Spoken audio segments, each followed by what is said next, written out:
Thanks to Moumita రాయగూడని పద్యాల్ని రాసినందుకు.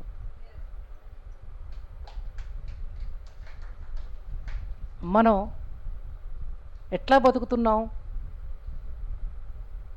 భయంతో బతుకుతున్నాం, నిరాశతో బతుకుతున్నాం, దుఃఖంగా ఉన్నాం, ఏం చేయాలో తోచని స్థితిలో ఉన్నాం.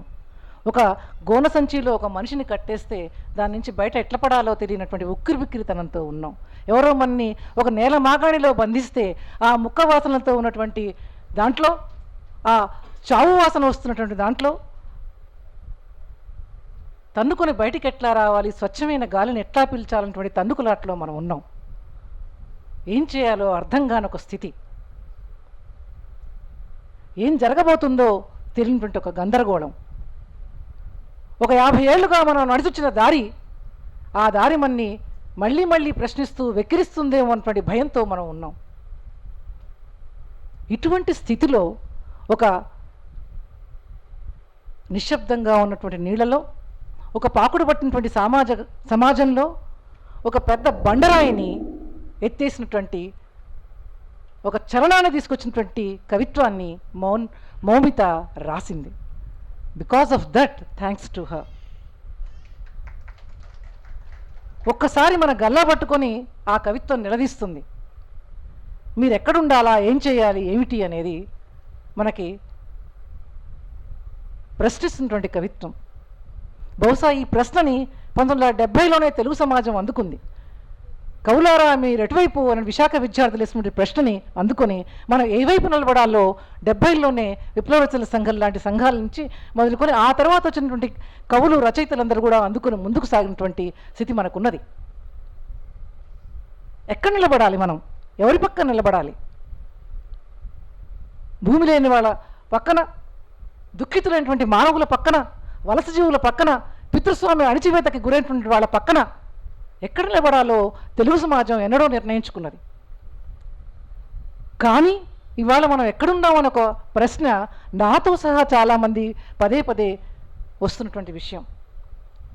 ఇంత తెలిసి, ఇంత నడిచి, ఇన్ని విప్లవాలు గడిచిన తర్వాత, ఇన్ని ఉద్యమాలు గడిచిన నేల చూసిన తర్వాత ఇవాళ ఎందుకు తెలుగు సాహిత్యం, తెలుగు నేల మీద కవిత్వం ఆత్మాశ్రయ కవిత్వంగా మిగులుతున్నది? ఎందుకు భయంగా మిగులుతున్నది? ఎందుకు స్పష్టంగా కుండ బద్దలు కొట్టినట్టు, ముఖం బద్దలు కొట్టినట్టు మనం రాయలేకపోతున్నాం? ఎక్కడ వెతుక్కుంటున్నాం? ఎక్కడ ఏమవుతున్నాం? ఈ మధ్యతరగతి మర్యాదలు తెలుగు సాహిత్యంలోకి ఎందుకు వచ్చాయి? నేను నవ్వక నొప్పించక బతికేటువంటి తత్వం తెలుగు సాహిత్యంలోకి ఎందుకు వచ్చింది? దేన్ని వెతుక్కుంటున్నాం? ఏ అవార్డుల కోసమా, ఏ రివార్డుల కోసమా, లేకపోతే ఏ గుర్తింపుల కోసమా? ఎక్కడ పాకులు ఆడుతున్నారు కవులు, సాహిత్య జీవులు, కళాకారులు అనేటువంటి ఒక మౌలిక ప్రశ్నని వేసుకునే వైపుగా మౌమిత లాంటి కవిత్వం ఇవాళ మనం నెడుతూ ఉన్నది. చాలా దుర్మార్గమైన పరిస్థితుల్లో మనం ఉన్నాం. ఈ ఎన్నికల తరువాత ఈ దేశం ఎట్లా ఉంటుందో కూడా ఎవరో మనం మాట్లాడలేని స్థితిలో ఉన్నాం. ఏమవుతాం? సోయి మన ఒంటి మీద ఉంటుందా? మనం నిలబడగలమా? ఎంత దుర్మార్గమైన పరిస్థితి ఇది! ఏముంది మనకు పోగొట్టుకోవడానికి? పాలస్తీనా విషయాన్ని చూస్తున్నప్పుడు నేను చాలా దుఃఖంతో, బాధతో ఆ ఛానల్స్ని చూడటం మానేశాను. బహుశా చాలా నిస్సహాయంగా అనిపించింది. ఏదో 1-2 కవిత్వం రాసుకున్నప్పటికీ అవి ఏం చేయగలం? ఇక్కడ కూర్చున్నాం, 35,000 మంది చనిపోయారు, వేలాది మంది నిరస్త్రయులయ్యారు. చనిపోయిన బిడ్డల్ని చేతుల్లో పట్టుకొని ఏడుస్తున్నటువంటి తల్లులు చూస్తున్నాం, క్షతగాత్రులైనటువంటి వాళ్ళని చూస్తున్నాం, కూలిపోయిన ఇళ్లను చూస్తున్నాం, బాంబుల వర్షం కురిసినటువంటి పాలస్తీనాను చూస్తున్నాం. గత 60-70 సంవత్సరాలుగా నెత్తురుతున్నటువంటి పాలస్తీనాలో జనం బతుకుల్ని చూస్తూ ఉన్నాం. What can we do? ఏం చేయగలం? ప్రపంచం దీన్ని ఖండిస్తున్నటువంటి వాళ్ళు, నిరసన ప్రదర్శనలు జరుగుతున్నప్పటికి కూడా ఇజ్రాయెల్కి చేవకుట్టినట్టు కూడా లేదు. అమెరికా ఇజ్రాయెల్కి మద్దతుగా ఇంకా నిలబడుతుంది, భారతదేశ ప్రభుత్వం నిలబడుతుంది. మొన్ననే ఇక్కడి నుంచి అదాని రాకెట్ లాంచర్ని, డ్రోన్లని వాళ్ళ మీద వేయడం కోసం పంపుతాడు. అదాని మన రైతుల మీద డ్రోన్లు వేయడానికి తయారు చేసిన పంపిన టియర్ గ్యాస్ షెల్స్ని వేస్తున్నారు. దేశమంతా అమ్ముడుపోయినటువంటి స్థితిలో ఉన్నది.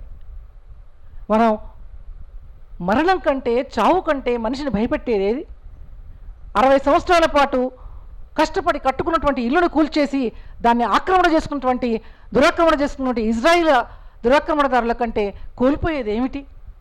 కుటుంబాల్ని కోల్పోయిన దానికంటే ఇంకా మనం కోల్పోయేది ఏమిటి? దేశాన్ని పేరును కోల్పోయిన దానికంటే ఇంకా కోల్పోవడానికి మిగిలి ఉన్నదేంటి? ఒక దేశ సంస్కృతిని సర్వనాశనం చేస్తున్నప్పుడు దానికంటే కోల్పోయేది ఏమిటి? ఇటువంటి స్థితిలో గాజాలో ఉన్నటువంటి రైటర్సు, కళాకారులు మాట్లాడుతున్నారు, రాస్తున్నారు.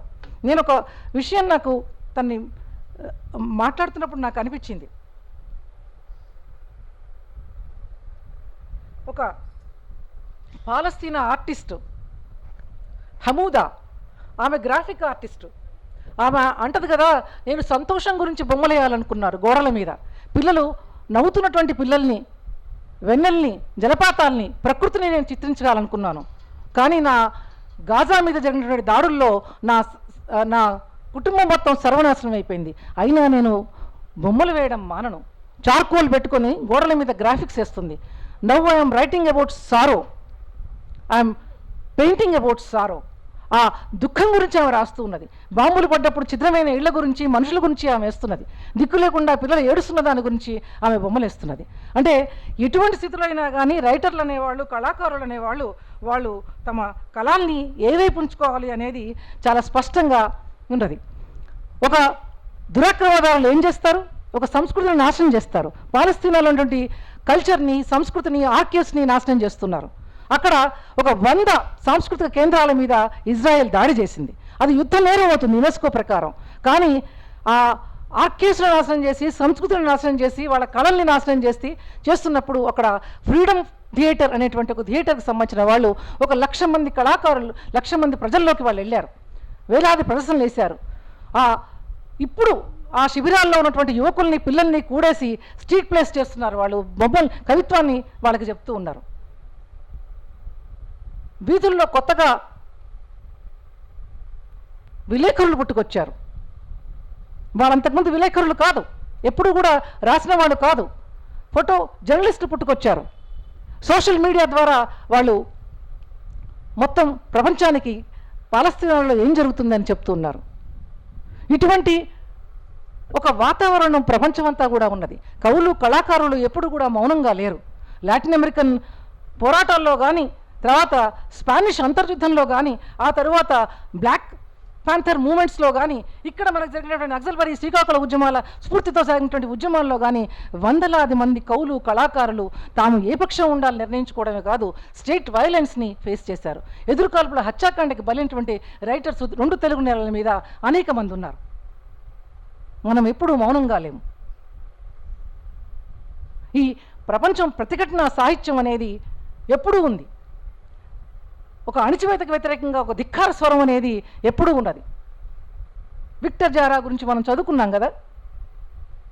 ఆయన గొంతు మీద తుపాకులు ఎక్కుపెట్టి కాల్పులు చేస్తామన్నా కానీ అతని పాటని ఆపనటువంటి వాడు. ఇటువంటి నేల మీద, ఇటువంటి ప్రాంతంలో ఇవాళన్న పరిస్థితిని మనం తలుచుకున్నప్పుడు నిజంగా భయం గొలుపుతూ ఉన్నది. రైటర్స్గా, రచయితలుగా, కళాకారులుగా, సాహిత్య జీవులుగా, బుద్ధిజీవులుగా మనం నిలబడుతున్నామా? ఎక్కడున్నాం? రైతుల ఆందోళన జరుగుతూ ఉన్నది. ఎన్ఆర్సీ మీద, వాటి మీద పెద్ద ఎత్తున ఆందోళన జరిగింది.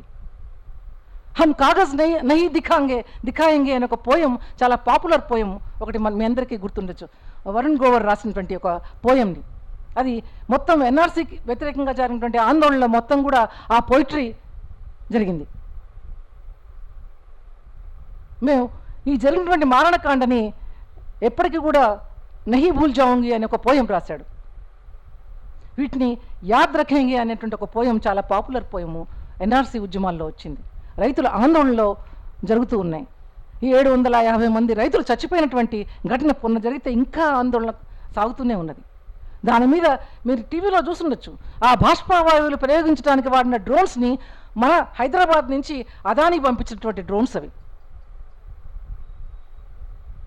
తెలుసా మనకి మన వెనకాల ఏం జరుగుతున్నది ఈ దేశంలో అని? ఎక్కడెక్కడ అమ్ముడుపోయింది, ఎక్కడెక్కడ తాకట్టు పెట్టబడింది ఈ దేశం అని తెలుస్తుందా? కాశ్మీర్లో ఏం జరుగుతోంది? కాశ్మీర్లో కవులు తిరుగుబడ్డారు, రాశారు పోయిటరీని. జైళ్ల పాలయ్యారు.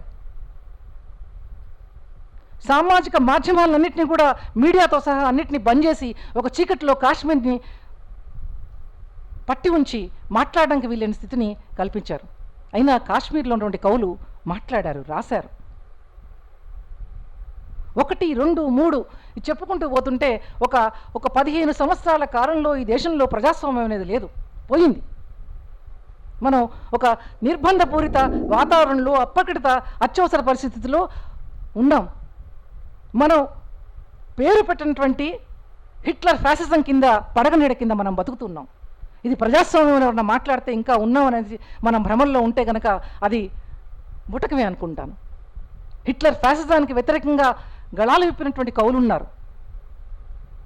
మౌమిత ఇటువంటి పీరియడ్లో 218 నుంచి ఆమె కవిత్వం రాయడం మొదలుపెట్టింది. ఎక్కువ కాదు, జస్ట్ ఒక 5-6 ఇయర్స్ నుంచి ఆమె ఇట్స్ జస్ట్ లైక్ ఒక ఏక సైన్యం అంటారే, ఒక ఒంటరి సైనికురాల్లాగా ఆమె కవిత్వం రాస్తూ వస్తుంది. ఈ కవిత్వంలో చాలా సూటిగా స్పష్టంగా ఒక మన ముఖాల మీద ఒక గుద్ది మరి ఆమె చెప్తూ ఉన్నది, వినండి, మాట్లాడండి అని. హరగోపాల్ గారు సామాజిక శాస్త్రవేత్త, పొలిటికల్ సైన్స్ ప్రొఫెసరు. ఇప్పటికి కొన్ని 100 ఉపన్యాసాలు ఆయన చేసుంటారు, విశ్లేషణలు చేసుంటారు. బహుశా ఆయన కవిత్వం గురించి ఆయన్ని ఎక్కువ నాకు తెలిసి మాట్లాడమని పిలిచి ఉండకపోవచ్చు. కానీ ఆ కవిత్వం చదివి ఎంత చక్కగా మాట్లాడగలిగారు. ఒక పొలిటికల్ సైన్సు, కవిత్వం, సాహిత్యంతో అంత సంబంధం లేకుండా ఉండేటువంటి మనిషికి కూడా అర్థమయ్యేటువంటి లాగా రాయగలిగి ఆ మెటఫర్స్ని అర్థం చేసుకోగలిగిన స్థితిలో రాయగలిగిన దగ్గర ఒక కవి విజయం ఉంది, ఆ కవి గొప్పతనం ఉంది. మన కవిత్వం వీధుల్లోకి నినాదాలైపోవాలి. మన కవిత్వం ప్రజలు పాడుకునే పాట అయిపోవాలి. వాళ్ళ నోళ్ల మీద, గోడల మీద రాసే నినాదం కావాలి. ఉన్నారు మనకి. చరబండరాజు ముంజేతి ఖండించిన నా పిటికట కత్తి వదలని అన్నాడు, అది నినాదమే కదా. సోషలిజం స్వప్నసీమ కానే కాదు, అన్నమంత సహజమది, ఆకలంత అవసరమది అన్నాడు. అది కూడా ఒక నినాదంలాగా అనిపించిన అది ఎప్పటికీ నిలిచిపోయేటువంటి కవిత్వమే కదా. ఇటువంటి అద్భుతమైన కవిత్వం నేరమై అధికారమై ప్రజలను నేరస్తులు చేస్తుంటే నోరుండి మాట్లాడి ప్రతి ఒక్కడు నేరస్తుడే అన్నాడు మన వివి. ఇది కవిత్వం కదా. ఇటువంటి అద్భుతమైన కవిత్వాన్ని పుట్టించినటువంటి ఈ తెలుగు నేలన నాతో సహా చాలామంది, అనేక మంది ఒక దిగుల్లోనో, ఒక ఆత్మ వివేచనలతోనో ఆలోచిస్తున్నాం. మనుషులారా, మాటల పతాకాలు ఎగరేయండి, మాటల తూటాలుగా అని రాసినటువంటి వాళ్ళం. సో ఇది ఎక్కడ మనం ఆలోచించాలి, ఎక్కడి నుంచి ఉత్తేజం వస్తుంది, ఎక్కడి నుంచి ఉత్సాహం వస్తుంది. ఒక తెలుగు సమాజంలో నడిచినటువంటి అనేక ప్రజా ఉద్యమాలు, ప్రత్యేక తెలంగాణ ఉద్యమం వరకు నడిచినటువంటి అనేక ఉద్యమాలు దానికి పాటకి, కవిత్వానికి, మాటకి ఒక ఇన్స్పిరేషన్ ఇచ్చాయి. ఇవాళ ఏదైతే రచయితలకి ఆ ఇన్స్పిరేషన్ ఇచ్చేటువంటి దాంట్లో ఎక్కడో ఏదో కొరబడింది. పుట్టించుకుంటే కలలు రావు, తెల్లారి లేవంగానే వెళ్ళిపోతాయి. ఒక కళ కోసం ప్రాణం ఇవ్వడం అనేటువంటిది నిజంగా ఆ కళ మనకు అక్కడ సుదూర దూరంలో ఎక్కడో కనిపిస్తేనే సాధ్యం అవుతుంది. ఇన్ని స్వప్నాలు, ఎన్నెన్ని కళలు, అవి పగిలిన చప్పుడు వింటున్నటువంటి కవులు మన దగ్గర ఉన్నారు, ఉద్యమకారులు మన దగ్గర ఉన్నారు. మన కాళ్ళ కింద ఉన్నటువంటి నేల, మనం నమ్మి ముందుకు పోదాం అనుకుంటున్న నేల, దాంట్లో పగుళ్ళు కనిపిస్తుంటే ఏం చేయలేనటువంటి స్థితిలో ఈ తెలుగు సమాజంలో ఉన్నారు. నేను తెలుగు సమాజం గురించి ఎందుకు మాట్లాడుతున్నానంటే అది ఒక 50-60 సంవత్సరాల ఉద్యమ చరిత్ర ఉన్నటువంటి సమాజం. ఎక్కడా కూడా అది వెనక్కిపోలేదు, ఎక్కడా కూడా అది వెన్ను చూపించలేదు. తంతే ఎగిరిన బాల్లాగా, బంతిలాగా నిర్బంధాలని ఎదుర్కొంటూ మళ్ళీ మళ్ళీ పునర్జీవం చేసినటువంటి ఫీనిక్స్ పక్షిలాగా అయినటువంటి తెలుగు సమాజం ఇది. ఈ తెలుగు సమాజం చేసినటువంటి మనం పోరాటం కానీ, త్యాగం కానీ, అది ఇచ్చినటువంటి ఉత్తేజం కానీ చిన్నది కాదు. మౌమిత రాస్తుంది 4 మాటలే. ఒక రైల్లో వెళ్తున్నప్పుడు, నేను చాలామంది మాట్లాడే ఉన్నారు కాబట్టి సమయం కూడా నేను తీసుకోను, దీంట్లో కవిత్వం గురించి చాలా వివరించవచ్చు. రైల్లో వెళ్తుంటే చాలా చిన్న చిన్న వాక్యాలు, చాలా సింపుల్ పదాలు, అవి పోయం కంప్లీట్ అయ్యేసరికి మనం ఒక షాక్కి గురవుతాం. తల్లి గురించి మాట్లాడుతున్నట్టే ఉంటుంది, కానీ దేశ విభజన గురించి ఆమె మాట్లాడుతూ ఉంది. ఆమె టచ్ చేయనటువంటి టాపిక్ లేదు. అనేక మన దగ్గర కూడా ఒకప్పుడు రాసేవాళ్ళం, మన సంఘటనల మీద ప్రతి కవిత్వం రాసేది. సంఘటన జరిగింది అని అంటే మన కవిత్వాలు రాసేది. తను ఎన్ఆర్సీల మీద రాసింది, కాశ్మీర్ మీద రాసింది, రైతుల మీద రాసింది, గాజా మీద రాసింది, విభజన మీద రాసింది, పాకిస్తాన్ మీద రాసింది. రాయనటువంటి ముట్టనటువంటి టాపిక్ లేదు. మతోన్మాదం మీద రాసింది, ప్రతి ఒక్క సంఘటనల మీద రాసింది. బహుశా ఈ కవిత్వం చాలా మటుకు అది సంఘటనల మీద బేస్ చేసుకుని రాసినటువంటి కవిత్వం. అయినప్పటికీ సంఘటనల మీద రాసిన కవిత్వానికి సార్వజనీయత ఉంటుందా అనేది ఒక ప్రశ్న ఉంటుంది. ఆ సంఘటన వెనక్కి వెళ్ళిన తర్వాత ఆ కవిత్వం మిగిలి ఉంటుందా అని. అక్కడే కవి గొప్పతనం ఉంటుంది. ఎందుకనంటే ఒక కవిత్వం ఇంకా ఇంకా బతికుంటుంది. నేను పోయిట్గా రాస్తున్నప్పుడు అనుకుంటాను, ఈ పోయం చచ్చిపోవాలనుకుంటాను. నేను ఎంత త్వరగా చచ్చిపోతే అంత మంచిదని అనుకుంటాం. ఎందుకు? ఆ కవిత్వంలో రాసినటువంటి ఆ స్థలకాలాల్లో మనం రాసినటువంటి విషయం సమాజంలో లేకుండా పోవాలి. ఉదాహరణకి వంటిల్లు పోయం రాశాను అనుకోండి, ఆ వంటిల్లు పోయం చచ్చిపోవాలనుకున్నాను నేను. 35 సంవత్సరాలు అయిన తర్వాత కూడా ఆ పోయం బతికే ఉంది.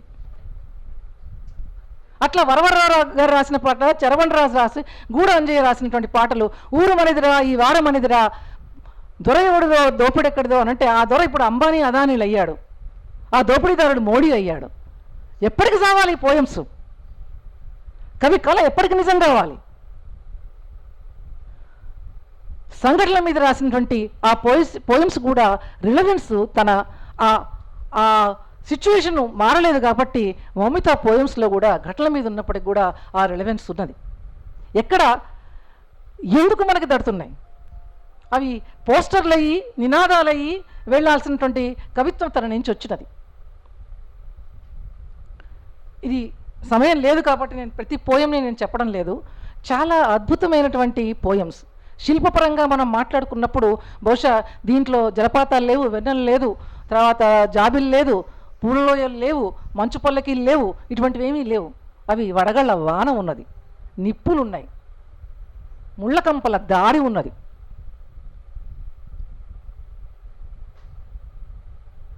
అలతి అలతి పదాలతో ఎక్కడా రాయలేదు ఆమె.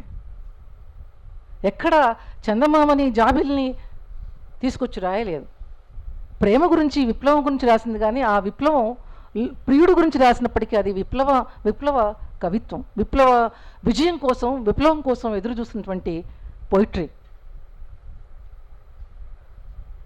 బహుశా ఈ పోయమ్స్ బాగా వెళ్ళాలి, జనంలోకి వెళ్ళాలి. ప్రతి కాలేజీలోనూ ప్రతి చోట ఇదొక ప్రొపగండా పోయమ్స్ లాగా ఇది వెళ్ళాల్సిన అవసరం ఉంది అనుకుంటున్నాను నేను. ఎక్కడెక్కడ వీలైతే అన్ని చోట్ల మనం సూటిగా మాట్లాడలేనటువంటి పరిస్థితి ఉన్నప్పుడు కవిత్వం మాట్లాడుతుంది. కవిత్వం ఏం చేస్తుంది? కాలాన్ని రికార్డు చేస్తుంది కవిత్వం. ఒక